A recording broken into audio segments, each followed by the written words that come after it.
अस्सलाम वालेकुम दोस्तों। अक्सर ऐसा होता है कि दांतों की सफाई ना करने की वजह से दांतों में कीड़ा लग जाता है और इसका इलाज जेब पर बहुत भारी पड़ता है।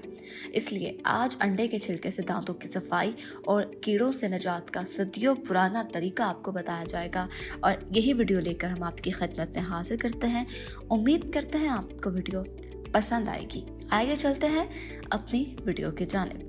आपने 2 अदद अंडों के छिलके लेने हैं, नारियल का तेल 2 खाने के चम्मच, बेकिंग सोडा 1 खाने का चम्मच लेना है। अगर आपका दिल चाहे तो 1 चम्मच समंदरी नमक भी डाल सकते हैं। अंडों को उबाल कर इनके छिलके उतार कर छिलकों को 10 मिनट के लिए उबाल लें और खुश्क कर लें। आप बारीक पीस कर नारियल का तेल और बेकिंग सोडा डालकर खूब हिलाकर मिक्स कर लें। अब ज़रूरत के वक्त दांतों पर उंगली से 5 मिनट तक लगा रहने दें, फिर कुली कर लें।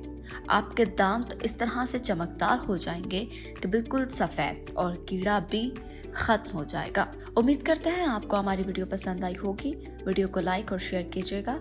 इसी के साथ साथ हमारे चैनल चिंतन लाइफ को सब्सक्राइब कीजिएगा। आप अपनी कीमती राय का इजहार कमेंट सेशन में भी कर सकते हैं।